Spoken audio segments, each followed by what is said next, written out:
todavía está bien claro, pero ya son las 7. Vamos a tener esta enseñanza. Es muy importante. Es tan importante que los 3 evangelios, Marcos, Lucas y Mateo, la mencionan.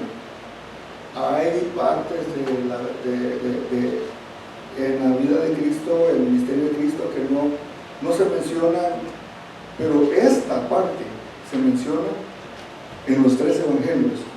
O sea que es algo muy importante. Siempre cuando usted mire que hay algo que se menciona 3 veces en 3 evangelios, es porque es muy importante. Y esta es una de ellas.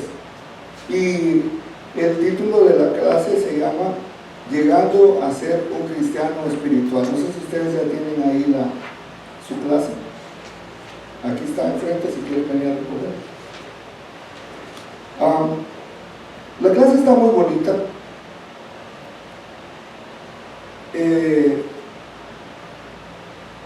La porción que leyó hermana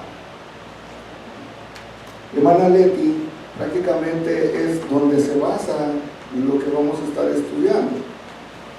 Así que quiero que tengan su Biblia abierta en Mateo capítulo 13. Mateo capítulo 13.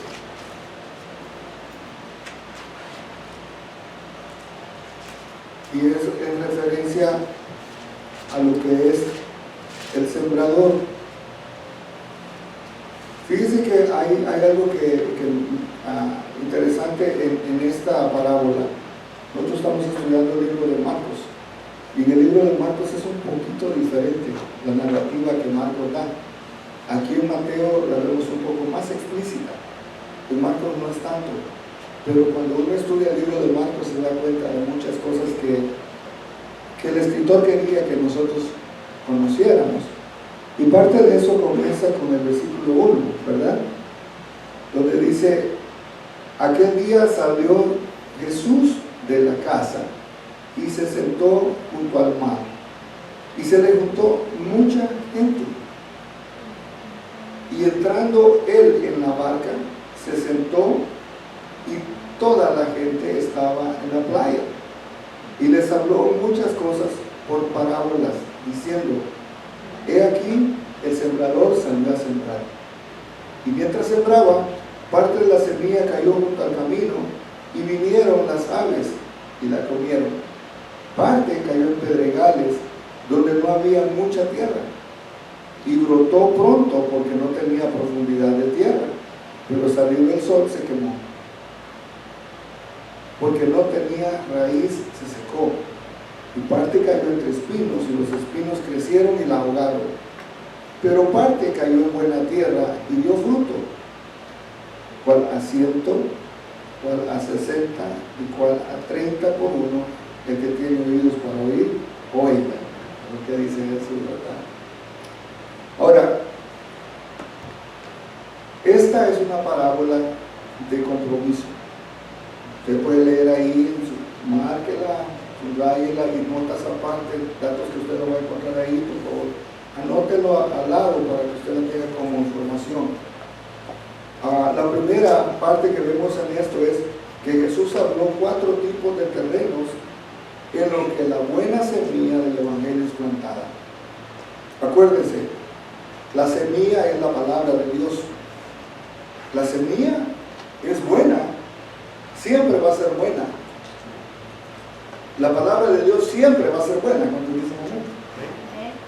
El problema no es la semilla, el problema es la clase de terreno que es.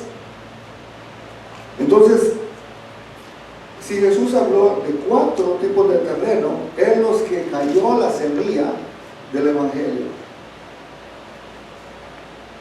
La primera cayó junto al camino.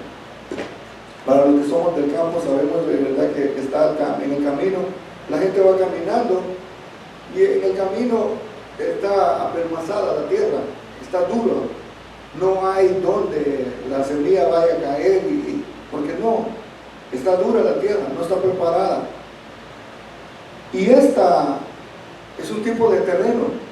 Hay gente que tiene duro su corazón. La palabra cae, pero no hay nada donde pueda quedarse. Por eso dice que vienen las aves del cielo y se la comen, porque cayó y no hay manera de estar enterrada. La semilla estaba a la vista de los pájaros, de las aves, y vinieron y se la comieron. Otra cayó en pedregales. Cuando hablamos de que cayó en pedregales, es muchas veces que la gente tiene un corazón duro. La palabra no penetra completamente. Y sí, se acepta, ¿verdad? Muy bien y todo, pero cuando vienen los problemas, entonces no tenía mucha raíz la palabra, porque en la piedra las plantas o la semilla no puede echar mucha raíz, y es lo que él está mencionando. Pero también otra parte cayó entre espinos. Y yo cuando miro esto me recuerdo en el tiempo cuando estaba pastoreando a mi papá, que nos tocaba ir en esos caminitos, y sí, al lado habían espinos, y siempre los espinos, por ser plantas que son como mala hierba, cualquier semilla que caiga de ahí no va a prosperar, porque se va a secar. Los espinos la ahogan. Y esto es algo que tenemos que ver, que la cuarta cayó en buena tierra. Ahora, ¿qué tipo de terreno decidimos ser nosotros? Si estamos junto al camino, quiere decir que la palabra no va a tener profundidad, la palabra va a quedar expuesta. Y es fácil de que si una semilla está expuesta, al animal viene que se la coma, un pájaro viene y se la come. ¿O qué tal si nosotros tenemos el corazón muy duro y la palabra no está penetrando y son pedregales con los que estamos lidiando? Pero también puede ser que la palabra esté entre espinos. ¿Qué podría representar los espinos? Para usted, ¿qué pudiera representar los espinos ahora en el 2023? ¿Qué pudiera representar los espinos?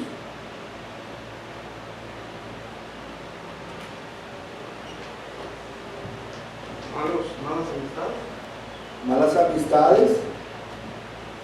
Pudiera ser que si las malas amistades, andar prácticamente, no tener uno las tradiciones, las costumbres,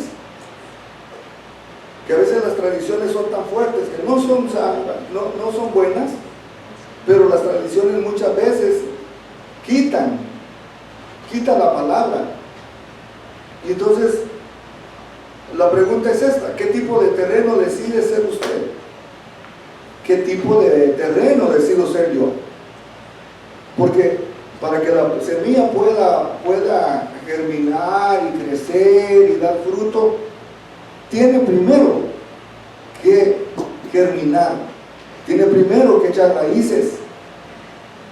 Una semilla que no cae, que no va a estar enterrada, es una semilla que no va a germinar.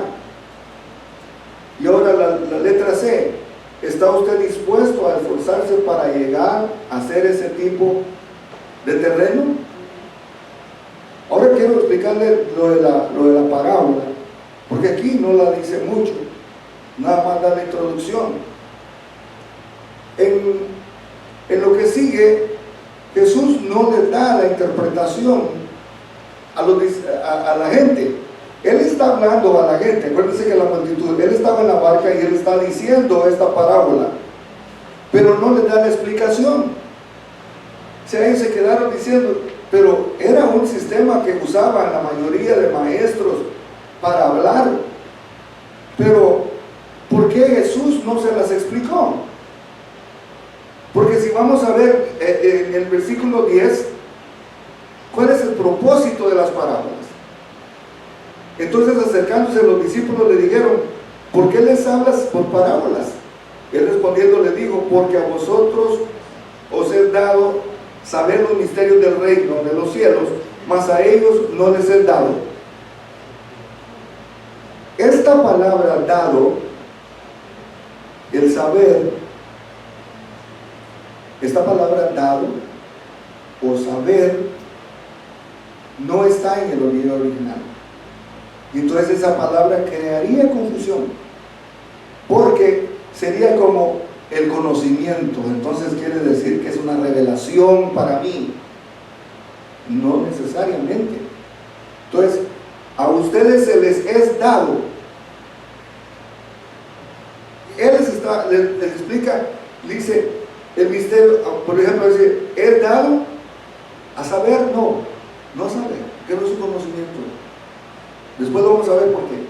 Los misterios del reino de los cielos, más a ellos no les es dado, porque cualquiera que tiene se le dará y tendrá más, pero el que no tiene, aún lo que tiene se le será quitado. No, aparentemente no se le ve relación, ¿verdad?, con lo que le está diciendo, pero veámoslo de este aspecto, de que hay gente que no quiere escuchar la palabra, hay gente que su corazón está duro, su corazón está en tradiciones. Estamos hablando de los judíos, el contexto original es gente judía, que tenían tradiciones. Anteriormente a esto, en el libro de Marcos, está hablando de que no se puede poner vino nuevo en odres viejos, que no se puede poner remiendo nuevo en trapo viejo, porque se va a desgajar. Entonces, él está haciendo relación a esto y les está diciendo que hay gente que aún lo que tiene, está hablando del contexto de la gente, que aún lo que tiene como conocimiento se les va a ser quitado porque no lo están viviendo. Ahora sí me entiende por qué es que dice, donde dice, porque cualquiera que tiene se le dará y tendrá más. Si ya tenemos el conocimiento, ya tenemos el corazón para aceptar la palabra de Dios, se nos va a dar más. Pero la gente que tiene un corazón duro, la gente que no quiere escuchar la voz de Dios y que está con pedregales, que está entre espinos y que está junto al camino, aún lo que tiene se le va a ser quitado. Ahora sí le hace sentido, porque si lo leemos solo así no vamos a saber de qué es lo que Jesús estaba hablando, porque vemos como que está hablando cosas que no tienen nada que ver y sí tienen sentido. Por eso les habló por parábolas, porque viendo no ven y oyendo no oyen ni entienden. Y dice, de manera que se cumple en ellos la profecía de Isaías que dijo, de oído oiréis y no entenderéis, y viendo veréis y no percibiréis, porque el corazón de este pueblo se ha engrosado, y con los oídos oyen pesadamente, y han cerrado sus ojos, para que no vean con los ojos, y oigan con los oídos, y con el corazón entiendan, y se conviertan, y yo los sane. Ahora tiene sentido, ¿verdad?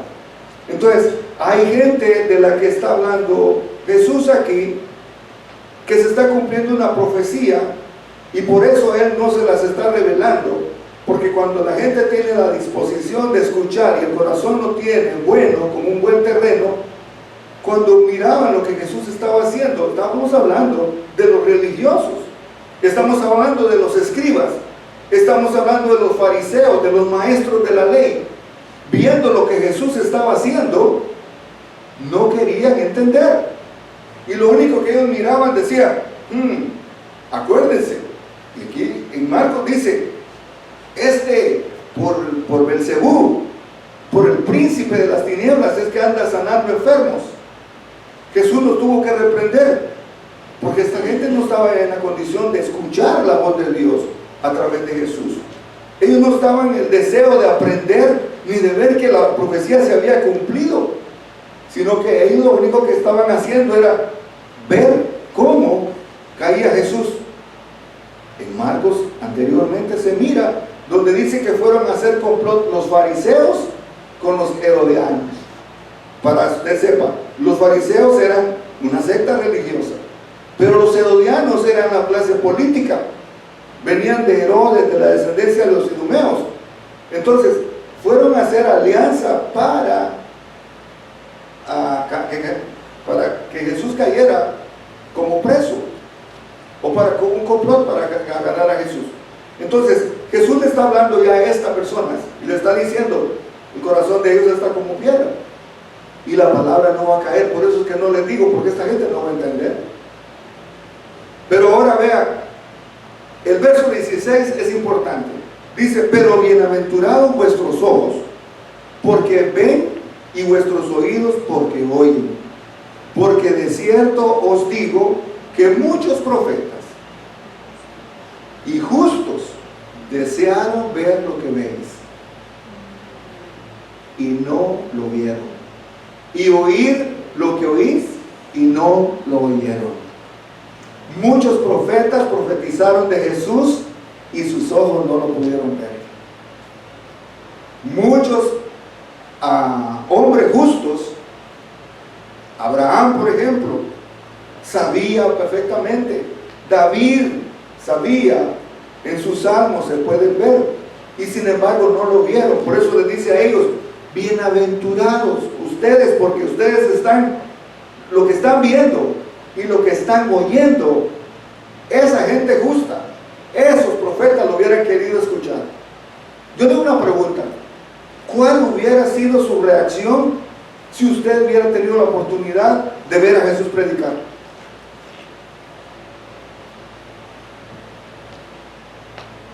¿Cuál hubiera sido su reacción? A Jesús estando ahí en Jerusalén, estando en Judea, estando ahí en ese lugar tan pequeño, tuvieron la oportunidad de conocerlo muchos, y no todos fueron a conocerlo. ¿Se da cuenta? Estoy seguro que si en este tiempo viniera Jesús, estoy seguro que usted dijera, hoy no voy porque tengo que ir a lavar la ropa. Los tiempos han cambiado. No, la gente sigue dándole prioridad a lo que quiere darle prioridad. Y no hubieran escuchado la voz de Jesús. Crean, estoy seguro que si Jesús un día viniera a cualquier día, en cualquier iglesia, estoy seguro que no lo dejan entrar, porque no cumple con los protocolos de la iglesia. Es dura la palabra, pero así está. Por eso es que los corazones estaban duros. El terreno no estaba para recibir la palabra. Y por eso Jesús dice que la semilla cayó junto al camino, otra en pedregales, otra entre espinos, y la otra en buena tierra. Eso nos da a entender de que en el 2023 todavía sigue siendo semilla que sigue cayendo junto al camino, semilla que sigue cayendo en los pedregales, porque hay gente que tiene un corazón duro y no quiere cambiar. Hay gente todavía que cae entre espinos. Oh, es que eso no va con mi tradición. Es que así no lo hacemos. No funciona. No va con mis principios, con lo que me han enseñado. Estamos hablando de la misma semilla. La diferencia es que la cuarta cayó en buen terreno. Por eso la pregunta que se hizo ahí dice, ¿qué tipo de terreno decide ser usted? Y ahora en el punto 2 dice, la vida limpiada. ¿O no? La explicación que Jesús le da, ¿verdad? Porque estamos viendo la explicación que Jesús le da. Dice, oíd pues vosotros la parábola del sembrador. Cuando alguno oye la palabra del reino y no la entiende, viene el malo y la arrebata lo que fue sembrado en su corazón. Este es el que fue sembrado junto al camino. Hay gente que escucha la palabra, pero no, como que no la entiende. Y es lo que pasa, el enemigo aprovecha y va y se come la palabra. Y la palabra ya no puede caer porque ni siquiera se tuvo el privilegio de ser sembrada, cayó nada más. Hay gente que escucha los mensajes,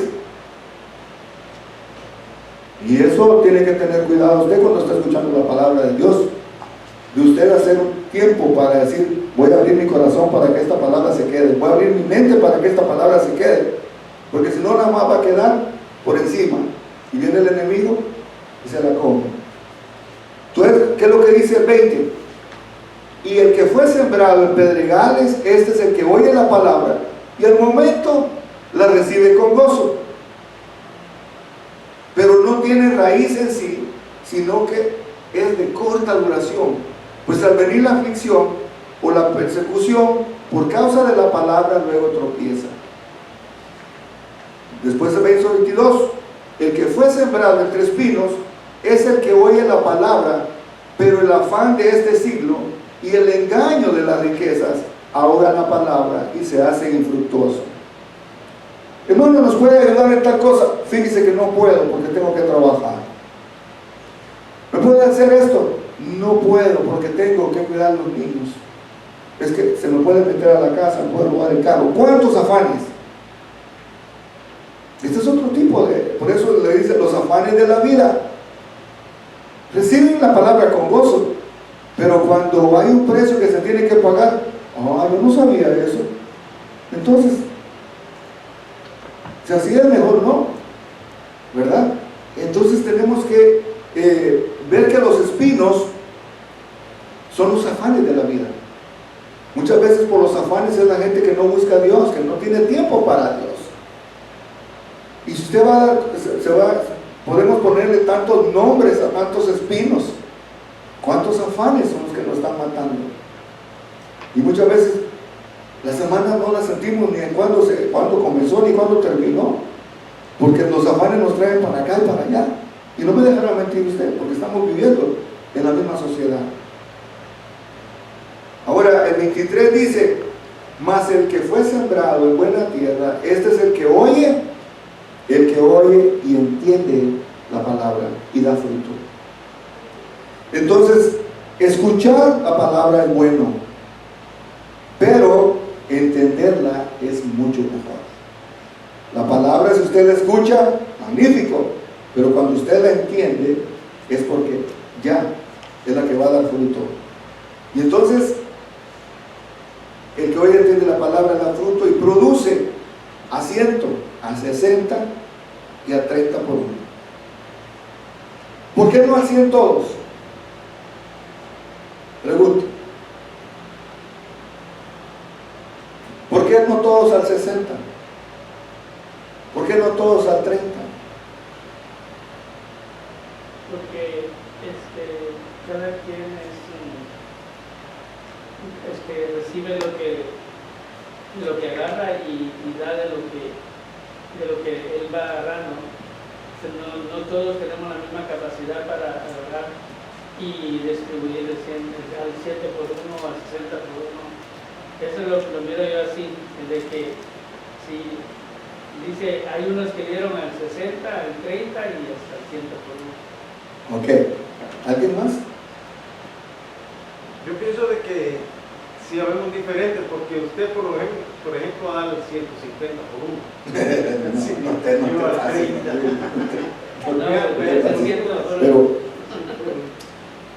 sí tiene razón. ¿Sabe que el fruto ya no depende de usted? El fruto depende de Dios. Dice, yo regué, yo sembré, Apolo regó, pero el crecimiento lo da Dios. Y el fruto que usted va a dar es dependiendo la conexión que uno tenga con Dios. ¿Sí me entiende esto? El fruto, en la parábola de Marcos, dice que aunque el sembrador se siente ahí donde está lo que sembró y que lo esté cuidando, no sabe ni cómo es que se está produciendo el fruto, porque no es porque uno quiera, sino que es que tanto yo estoy como buen terreno en la condición para que se dé el fruto. Dios espera que nosotros demos el fruto, pero unos vamos a dar al 100 por 1, otros van a dar al 60, otros van a dar al 30.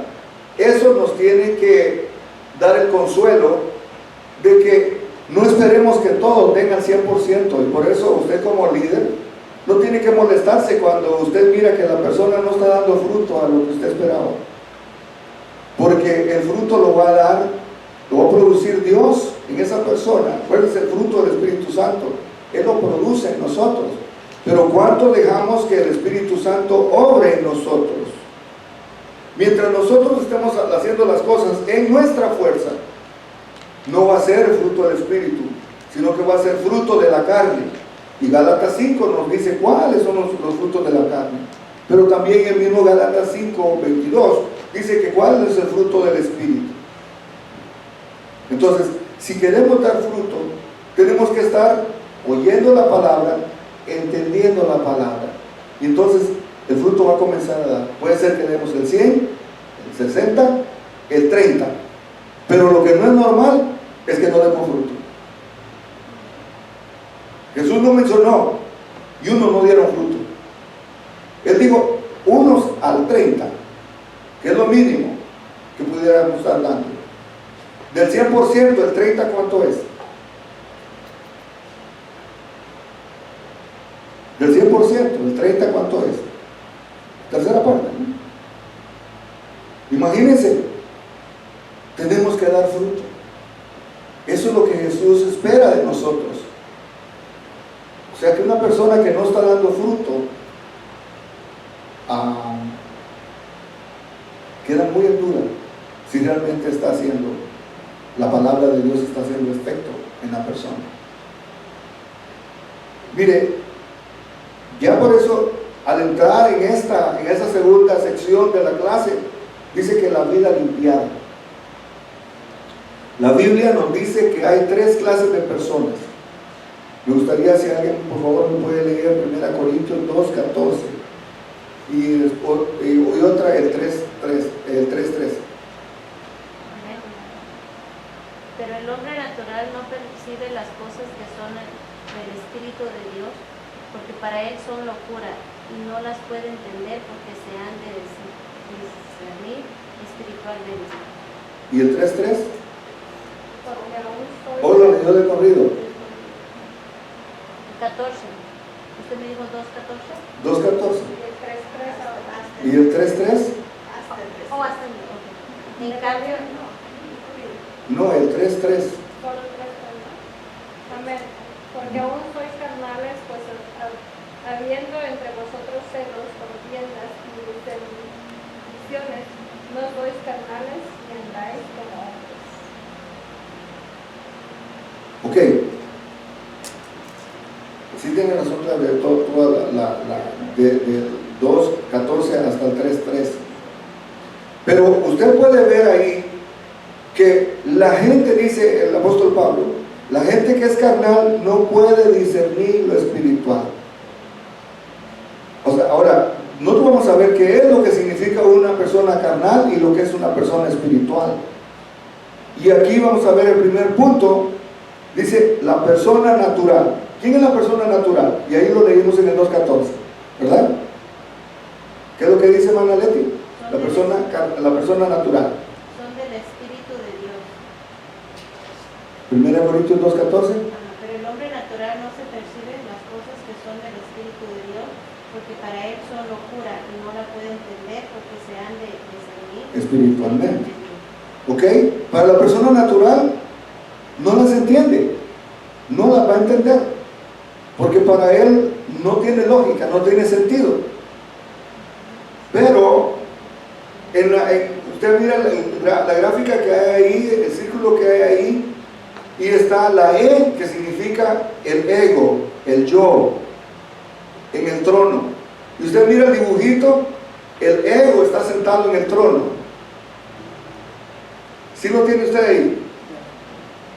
La crucita que mira usted ahí, Cristo está fuera de la vida, no está en el círculo. Y todos los puntitos que usted mira ahí, los intereses, todos los intereses están controlados por el yo, resultando a menudo la discordia y la frustración. Mire, una persona natural, el que está sentado en el trono soy yo. Quien tiene control de las cosas soy yo. Dios no tiene cabida en la persona que es natural. No lo va a poder entender. ¿Por qué? Porque Cristo está afuera. Cristo está afuera.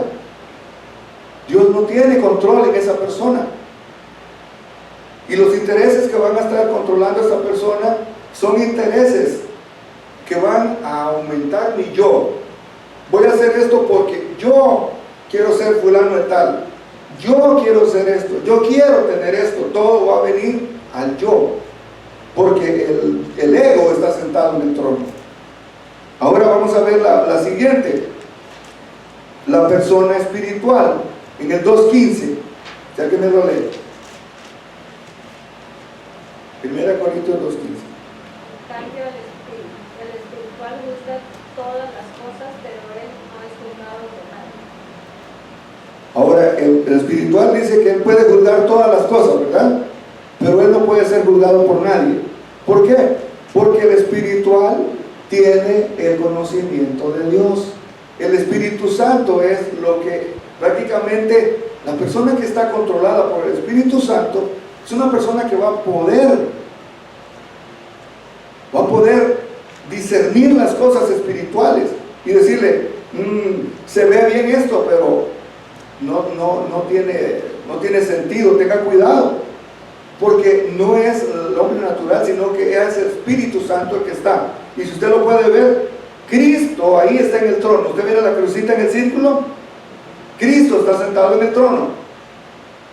El ego está abajo, está rendido a los pies, y los intereses están bajo el control de Dios infinito, resultando en armonía con los planes de Dios.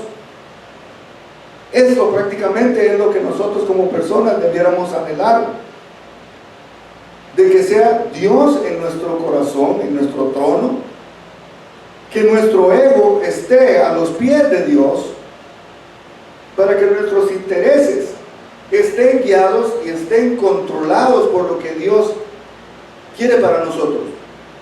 Yo estoy seguro que muchos de nosotros queremos cosas buenas, ¿sí o no? Pero el hecho que sean cosas buenas no quiere decir que sea lo que Dios quiere para nosotros. Puede ser que Dios quiere cosas excelentes para nosotros, y esas cosas buenas nos van a quitar lo que Dios nos quiera dar. Cuando yo hablo de cosas buenas, no estoy diciendo que usted sea una persona que tener casa no es malo, tener carro no es malo, tener una buena cuenta en el banco no es malo, tener preparación académica no es malo, es bueno.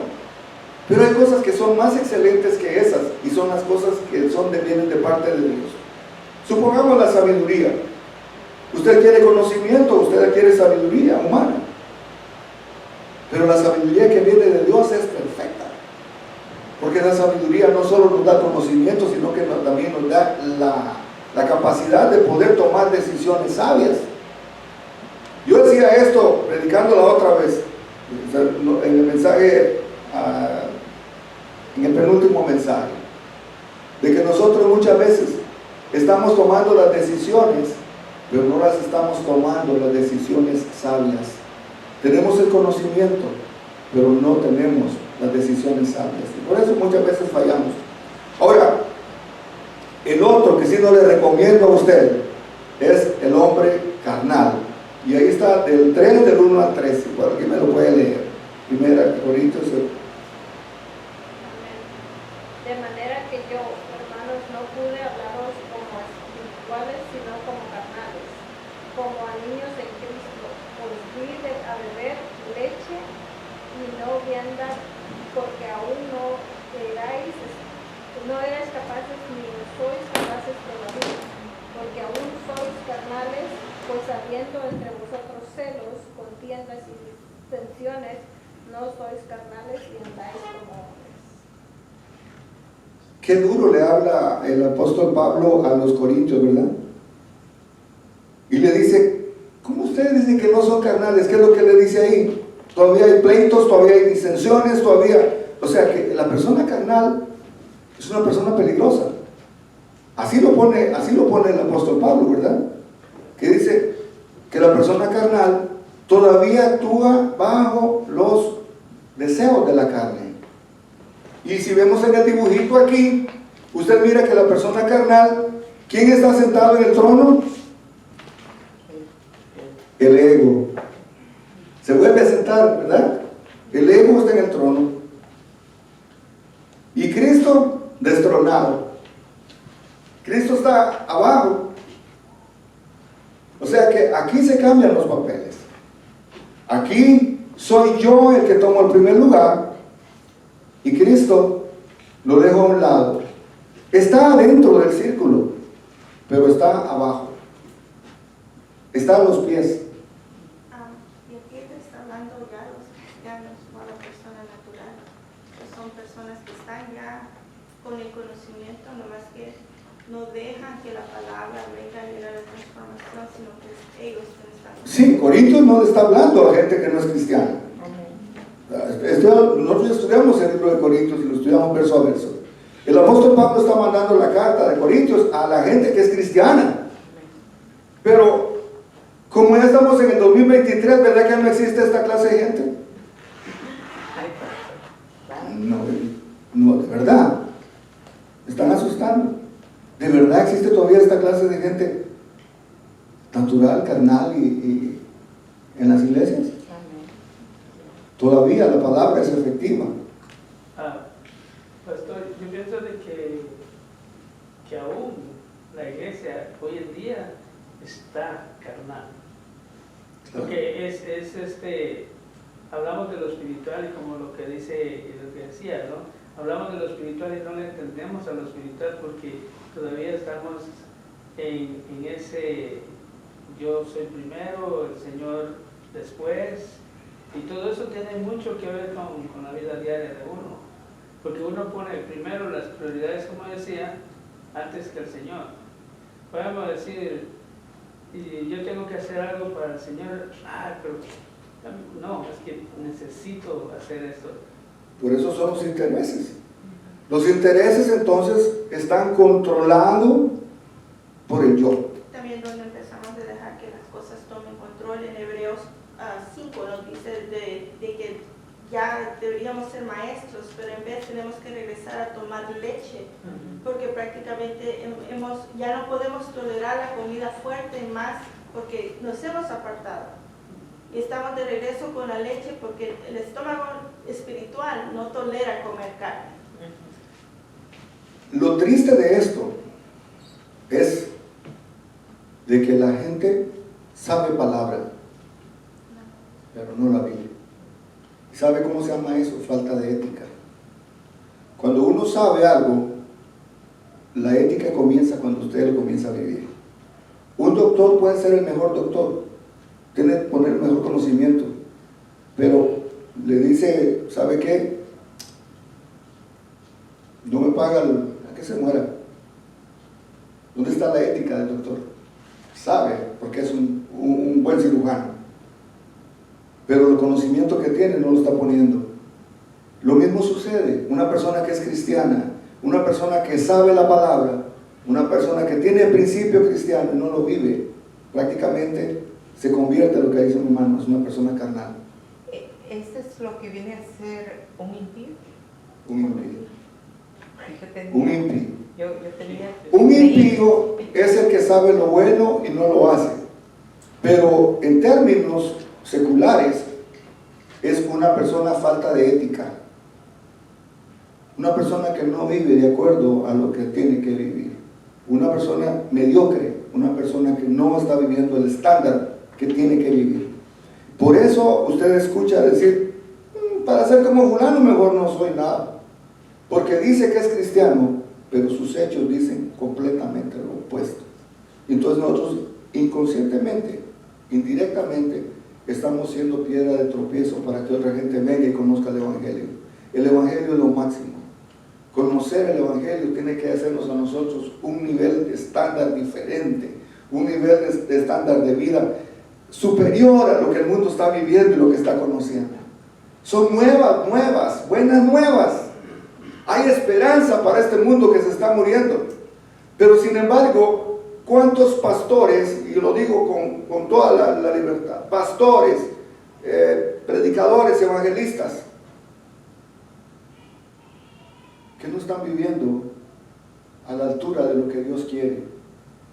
Me recuerdo una vez en una iglesia que íbamos nosotros, no Manantial de Amor. Me recuerdo que, esto lo contó el pastor, no me consta, pero él lo dijo. Dice que él invitó a un predicador y que le dijo, pero sabe, ¿verdad que yo no cobro menos de $300 para ir a predicar? Y que le dijo él a la secretaria, cancele el cheque que le hemos hecho a él de 500 porque él cobra 300. Estamos viviendo tiempos difíciles. donde realmente le hemos puesto un precio a la palabra, y la palabra no tiene precio. Esta palabra ha cambiado, ha transformado millones de personas. Esta palabra ha cambiado al borracho, al drogadicto, a la prostituta, a los políticos corruptos, a aquella gente que nadie daba un centavo por ellos, y la palabra los ha cambiado, los ha transformado. Y no podemos nosotros ponerle un precio, porque entonces entramos a ser personas carnales, que vamos a estar siendo controlados por los intereses. Y lo que dice aquí, lo que tiene escrito, usted le puede escribir muchas cosas, pero dice a menudo resultando en discordia y frustración. Cuando me comienzo a convertir yo en una persona carnal, es cuando mis emociones me están controlando, y por eso la serie que estoy dando los domingos no se la pierdan. El domingo estuve predicando superando el temor. Este domingo voy a hacer superando la ira. Y van a hacer una serie de mensajes, no se los pierdan. Pero, ¿por qué? Porque necesitamos llegar a la altura de ser una persona espiritual, una persona que tenga el temple y el carácter de lo que Cristo quiere, que el Espíritu Santo se manifieste en la vida de la gente. Cuando nos convertimos en un cristiano carnal, rompemos el compañerismo con el Señor. ¿Qué dice Salmo 66, 18?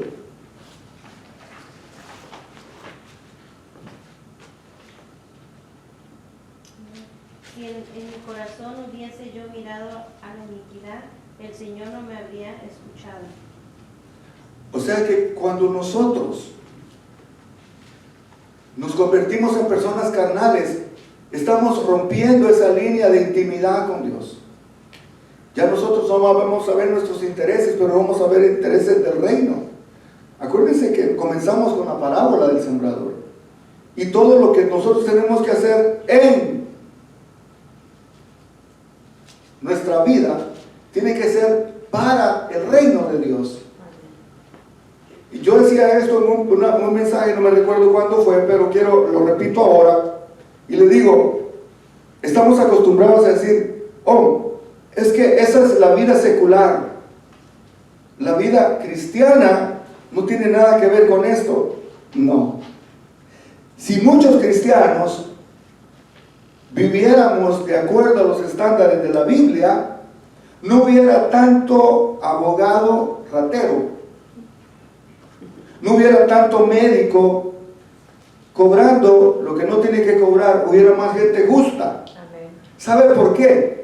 Pero muchos el domingo son cristianos en la iglesia, pero el resto de la semana dicen, no, pero ese es mi trabajo secular. ¿Y dónde está lo que dice que nosotros vamos a darle la gloria y la honra a Dios con lo que nosotros hagamos? Porque todo lo que hagamos tenemos que hacerlo como para el Señor. Amén. Si yo soy mecánico de profesión y yo aquí levanto mis manos el domingo, pero cuando llega un cliente le pongo partes usadas, cosas que no sirven, no son de buena calidad, ¿qué clase de cristiano soy? No estoy siendo honesto. No hagamos división entre, si usted es pintor, si usted lo que sea, hágalo con excelencia porque usted lo va a hacer para el Señor. Amén. No es esa división. Mis hermanas que limpian casas, a la hora de limpiar, haciéndolo como para el Señor, no metiendo una basurita ahí debajo donde no se mira, ¿verdad? Porque somos cristianos. La gente tiene que conocernos, porque Jesús mismo dijo que por los frutos los conoceréis. Amén. O sea que esto es duro, pero nos ayuda a no tener doble vida, porque en la iglesia soy muy santo, pero en la calle soy don diablo. Porque hacemos una división entre lo que es secular. Lo secular va a estar representado por lo que yo soy como cristiano. Y por eso cuando vienen las oportunidades, ¿a quién le van a dar el incremento de sueldo? A la persona que está primero y se va de último. La persona que está haciendo las cosas como para Dios. No porque lo esté viendo, sino que porque Dios me está viendo. Y la gente se da cuenta. Mire que yo trabajaba en un lugar y yo conocía personas que del material de la fábrica se lo llevaban. Y muchos de ellos eran cristianos. ¿Y cómo le podemos decir a la persona que no es cristiana? Evangelizarlo y llevarlo a la iglesia si nosotros estamos haciendo eso. Nosotros estamos deteniendo el trabajo del Señor. Nosotros estamos siendo piedra de tropiezo al reino y nos convertimos en personas carnales.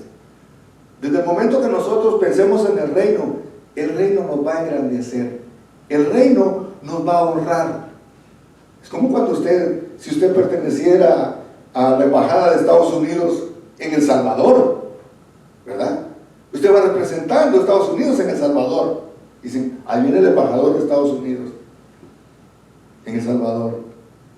Pero ¿qué pasaría si el embajador de aquí va y hace un montón de cosas en El Salvador? ¿Cómo va a quedar mal? No solo él, va a quedar mal todo Estados Unidos. Cuando nosotros como cristianos estamos haciendo cosas carnales, teniendo que ser espirituales, no estamos hablando solo de nosotros, estamos hablando del reino de Dios. Mire qué delicado es. Y por eso tenemos que hacer las cosas como para el Señor. La C dice, para volver al compañerismo debemos confesar nuestros pecados. Primera Juan 1:9 dice, si confesamos nuestros pecados, Él es fiel y justo para perdonar nuestros pecados y limpiarnos de toda maldad. No dice de algunas, dice de toda maldad. El secreto está en la confesión. Mire que muchas veces uno tiene que decir, mira, no, ya lo sé. Yo lo único que quiero es que tú me lo confieses. Hay veces que pasan esas cosas, ¿verdad? Y uno tiene que tener la madurez de decir, mira, ya lo sé yo. Nada más quiero que lo confieses y que te hagas responsable de lo que hiciste. Pero ¿qué es lo que pasa? No confesamos. Y eso es lo que pasa muchas veces con el Señor. Dios ya sabe las cosas que andamos haciendo.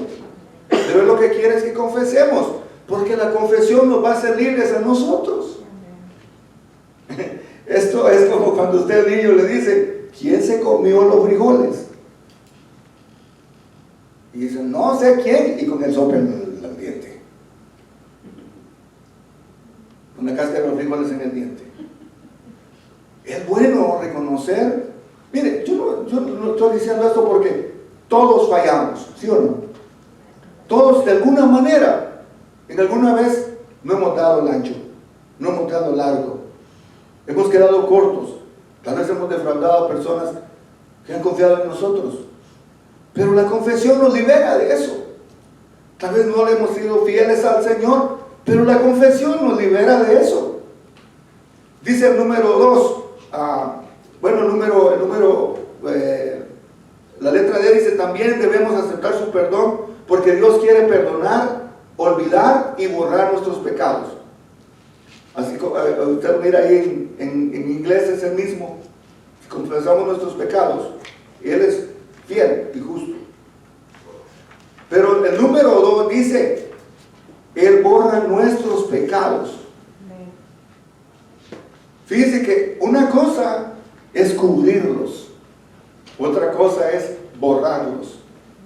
Yo me acuerdo que en el pueblo de nosotros la gente generalmente iba y compraba las cosas a crédito, porque generalmente estaban con la espera de que cuando se vendiera el café y que tuvieran el ingreso, iban a pagar todo lo que habían usado de abono y tantas cosas.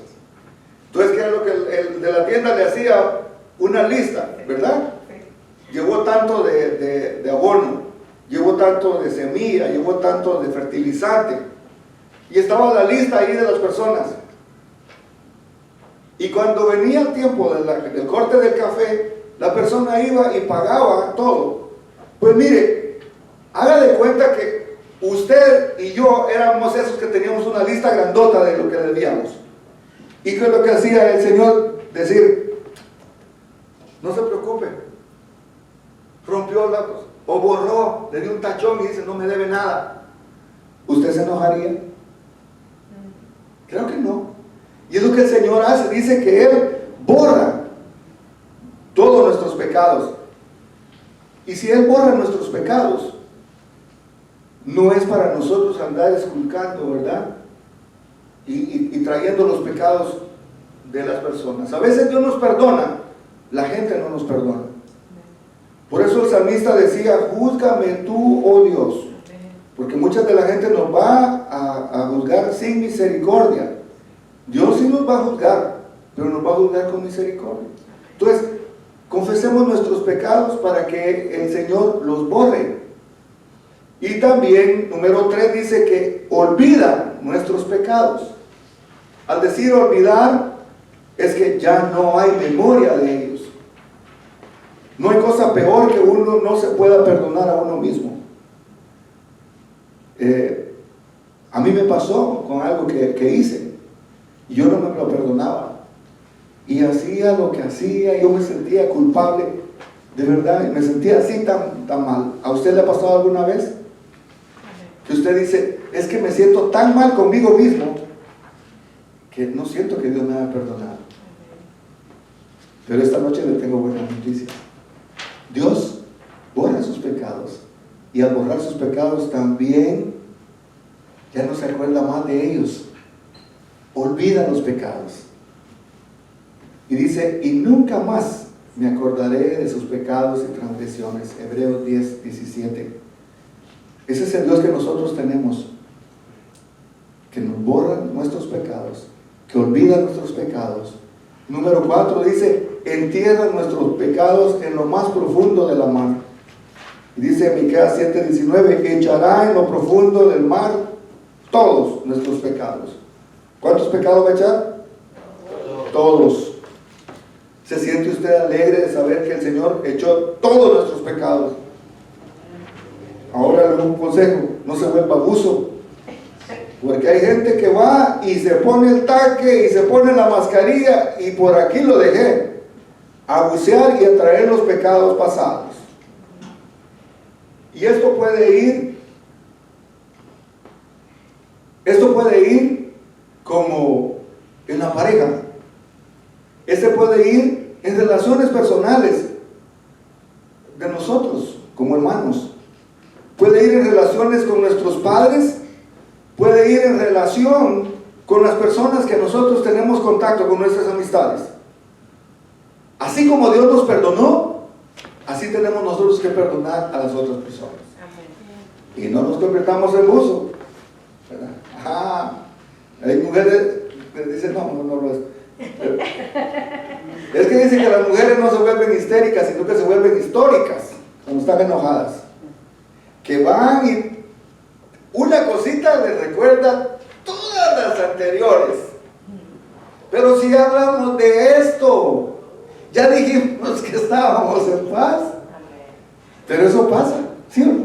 Pasa. Y es que somos humanos. ¿Sabe? Una de las cosas buenas que tenemos que aplicar entonces nosotros es también hacer lo mismo que Dios hizo con nosotros. El Padre nuestro dice, y perdónanos nuestras deudas, así como nosotros perdonamos a nuestros deudores. Una cosa que tenemos que aprender a hacer es perdonar y aceptar el perdón de Dios. Porque Dios, si no perdonamos a esas personas, Dios no nos perdonará a nosotros. Hermano Rafael, sería bueno que vaya a ver que sus muchachos andan jugando ahí en el parque. Él entierra nuestros pecados en lo profundo de la mar. Quiere decir que si Él los enterró, no somos quien nosotros para Él desenterrarlos. Número 5. Remueve nuestros pecados tan lejos como el oriente del occidente. Cuanto está lejos el oriente del occidente, hizo alejar de nosotros nuestras rebeliones. Dice Salmo 103:12. O sea que entre más distante esté usted del centro, más distante va a estar del este, del oeste. Entre más nos alejemos de lo malo, más cerca vamos a estar de Dios. Dios quiere que nosotros, todos nuestros pecados están siendo removidos. Si se remueven nuestros pecados, quiere decir entonces, si se remueven nuestras rebeliones, ante Dios vamos a estar bien. La gente podrá juzgarnos, la gente podrá decir, pero usted tiene que estar en paz con Dios y decir, Señor, tú ya me perdonaste. Y yo acepto tu perdón. Número 6 dice, Él hace que nuestros pecados sean tan blancos como la nieve. Dice, venid luego, dice Jehová, y estemos a cuenta. Si vuestros pecados fueren como la grana, como la nieve, serán emblanquecidos. Si fueren rojos como el carmesí, vendrán a ser como blanca lana. Isaías 1:18. No sé si usted ha visto la lana cuando está blanca. Imagínense que esté teñida de rojo, pero que con la sangre de Cristo se limpie y quede blanco nuevamente. Así nos ve Dios. Para otros tal vez no, pero para Dios sí. Por eso es que tenemos que tener cuidado de no contaminarnos o mancharnos nuevamente. Yo ponía este ejemplo, el dálmata. El dálmata es un perro blanco con manchas negras o un perro negro con manchas blancas.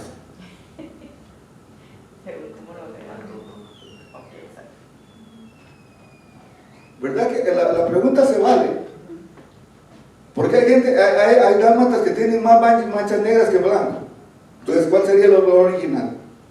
Aunque usted no lo crea, es blanco. Pero hay cristianos que así el Señor nos agarró, como un dálmata, que ya pensaba la gente que era más negro que blanco, pero Dios nos cambió, nos transformó, y Dios nos ha cambiado, Dios nos ha limpiado. No volvamos a ensuciarnos. Dice el punto 7, Él pone nuestros pecados sobre sus espaldas, y eso lo vemos en Isaías 38:17, dice, porque echaste tras tus espaldas todos mis pecados. ¿Qué confianza podemos tener entonces en que el Señor lleva sobre sus espaldas nuestros pecados? El número 8 dice, nos libra de juicio cuando confesamos nuestros pecados. La confesión tiene mucho que ver. La confesión nos libera. La confesión mueve la mano de Dios. La confesión tiene que ser lo básico, lo primero que tenemos que hacer si queremos ver el perdón de Dios. Dice, si confesamos nuestros pecados, Él es fiel y justo para perdonar nuestros pecados y limpiarnos de toda maldad. Pero tenemos que confesarlos. Por eso, todas las noches, no nos durmamos sin confesarnos ante Dios, decirle, Señor, tal vez cometí pecado de comisión, tal vez cometí pecado al escuchar, al pensar o al hacer, pero que estemos a cuentas con Dios. También, si pues nos examinásemos a nosotros mismos, no seríamos juzgados, dice 1 Corintios 11:31. O sea, dice que si nos examináramos nosotros a nosotros mismos, no seríamos juzgados. ¿Sabe por qué? Yo puedo ver algo, pero usted sabe perfectamente en qué área todavía necesita uno examinarse. Yo sé que todos tenemos áreas donde necesitamos la ayuda de Dios, necesitamos el perdón de Dios, necesitamos la constancia.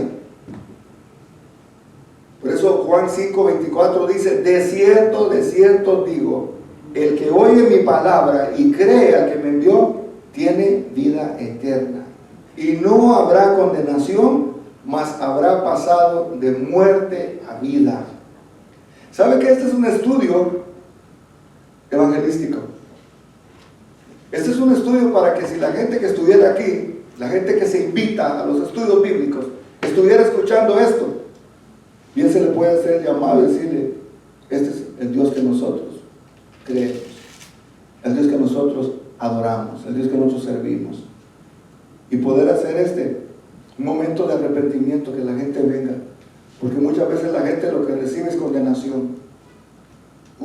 Así como usted anda, con esos tatuajes a la iglesia no lo van a recibir, esa faldita. Y a veces nos convertimos en la iglesia, o convertimos la iglesia en un lugar que nosotros ponemos los estándares y le quitamos el lugar al Espíritu Santo. nosotros nos convertimos en el Espíritu Santo y decimos, este va al cielo, este no, este más o menos, este se ve, pero todavía tengo mis dudas, se ve sospechoso todavía. Qué bueno que el Señor no es así. Qué bueno que el Señor nos acepta tal como somos. Lo único que Él desea es que confesemos. La confesión es muy importante y recalco en esto, porque si no hay confesión no hay remisión de pecados. Bienaventurados aquellos, dice, 3 veces dichosos, aquellos cuyas iniquidades son perdonadas y cuyos pecados son cubiertos. Bienaventurado el varón a quien el Señor no inculpa de pecado. Romanos 4, 7, 8. Si el Señor no nos condena, tenemos que estar libres. Porque si el hombre nos va a condenar, pero si Dios no nos condena, tenemos que estar libres y sentirnos libres. Aquí hay una nota, dice, Dios ha hablado muchas veces a individuos en profecías y les ha dicho que una búsqueda fue hecha en los registros del cielo y que no había registro de sus pecados. Ellos se arrepintieron y el archivo fue destruido. De esa manera lo presenta aquí el que dice la clase, ¿verdad? Dice, es como que si usted va a buscar sus archivos, a mí me pasó una vez, me pusieron un ticket y tuve que ir a la corte. Y cuando fui allá, le dije, yo soy fulano de tal y vengo a pagar el ticket que me pusieron. Metieron mi nombre, metieron toda mi... Dice, no aparece aquí. Viera qué enojado me puse. Le exigí que me lo cobraran. No. Qué bueno. Pero así es Dios. Todo el archivo negativo que había en contra de nosotros, que el enemigo utilizaba para acusarnos día y noche, Dios lo destruyó y nos ha dicho, yo no me acuerdo de eso. Yo lo he puesto en práctica. Lo puse aquí una primera vez. Una vez que pasó algo que me sacó de mis casillas, el primer fin de semana que yo estaba como pastor aquí. Después viene la persona y me dice, perdóneme. Y yo le digo, no sé de qué está hablando usted, no me acuerdo. Creo que fue lo más sabio que pude decir porque largo camino me espera todavía. Pero ¿sabe qué? Es bueno perdonar y es bueno olvidar. Número 9 dice, Él nos libra de toda condenación. ¿Alguien me lo puede leer, por favor? Los dos versos ahí. Ahora pues ninguna condenación hay para los que están en Cristo Jesús. En aquel día no serás avergonzado por ninguna de tus obras con lo que rebelaste contra mí. Amén. Dice Romanos 8:1, ¿verdad? Ahora pues, ninguna condenación hay para los que están en Cristo Jesús. Yo no sé si el enemigo había trabajado en su mente, acusándole y diciéndole, muy santo, ¿cómo no? Sí, con manos levantadas allá. Pero acuérdate lo que hiciste en tu juventud. Acuérdate los errores que hiciste. ¿Y sabe qué? Eso lo ocupa el enemigo muchas veces para hacernos dudar de que si realmente somos perdonados. Nosotros tenemos que estar con la convicción de que el Señor nos perdonó, de que el Señor ya no se acuerda de nuestros pecados, de que el Señor lo hizo de una vez y para siempre. Esta palabra, hermano, es de motivación. Esta palabra es para que nosotros digamos, gracias Señor, porque realmente no eres como nosotros los humanos, que te perdono, pero no olvido. Como dice una canción por ahí, ¿verdad? Que te perdone el cielo si has pecado conmigo. Y muchos de los cristianos decimos eso. Pero la Biblia nos dice que nosotros perdonemos. Número 11. Dios reemplazará el tiempo perdido con algo mejor. ¿Alguien me puede leer, por favor, la siguiente? ¿No os acordéis? No, y yo os restituiré. Oh, yo os restituiré los años que comió la oruga. ¿Todo? ¿Sí? A ordenar que a los afligidos de Sión se les dé gloria en lugar de ceniza, óleo de gozo en lugar de luto, manto de alegría en lugar del espíritu angustiado. plantío de Jehová para gloria suya. Isaías 61:3. La gloria postrera de esta casa será mayor que la primera, ha dicho Jehová de los ejércitos. Amén. Ageo 2:9. Mire, dice, a ordenar a los afligidos de Sión se les dé gloria en lugar de ceniza. Eso está haciendo mención de que cuando una persona estaba de luto, dice que se rasgaba sus vestidos y se ponía cilicio. Cilicio son esos costales de brin, esos que como pican, y con eso se vestían, y la gente literalmente se sentaba o se acostaba en la ceniza.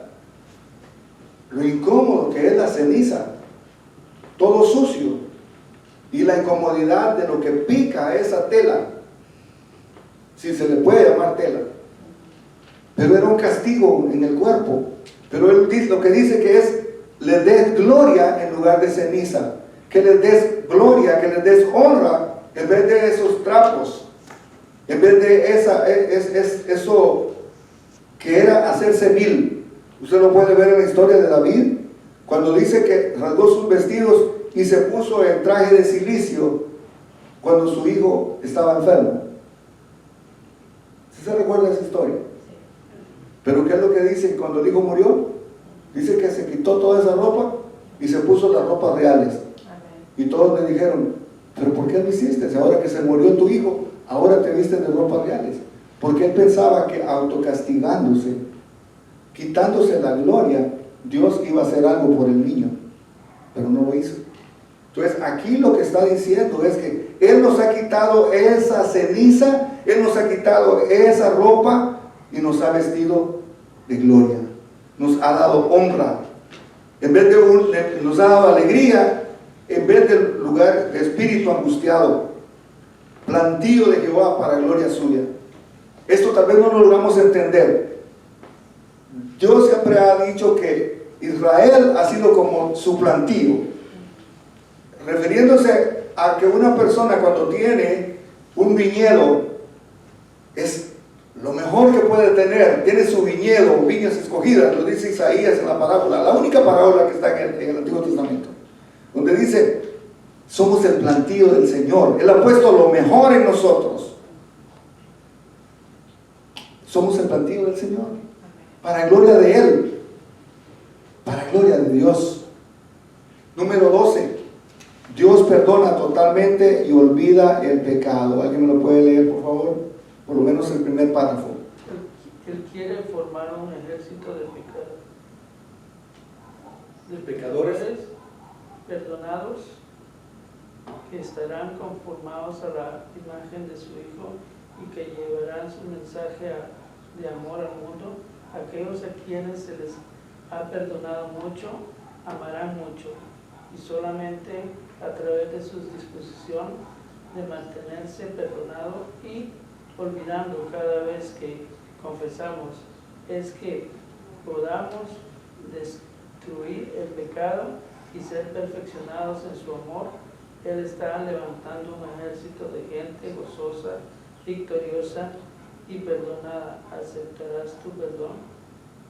Y si el Hijo os libertare, seréis verdaderamente libres. Juan 8:36. Dice, por lo cual te digo que sus muchos pecados le son perdonados porque amó mucho. Más aquel a quien se le perdona poco, poco ama. Eso lo dice Lucas 7:47. Porque el pecado no se enseñoreará de vosotros, pues no estáis bajo la ley, sino bajo la gracia. Romanos 6:14. Y Josué estaba vestido de vestiduras viles, y estaba delante del ángel. Y habló el ángel, y mandó a los que estaban delante de él, diciendo, quitad esas vestiduras viles. Y a él dijo, mira que te he quitado de ti tu pecado, y te he hecho vestir de ropas de gala. Eso es lo que ha hecho el Señor con nosotros. Nos ha quitado el pecado y nos ha dado un lugar de gloria y un lugar de honra. El hecho de estar en la iglesia es para que ya seamos cristianos que anhelemos estar viviendo una vida espiritual. Que sea Cristo sentado en el trono Y el ego, estar de rodillas delante de Dios. Y los intereses van a estar para hacer el trabajo de Dios.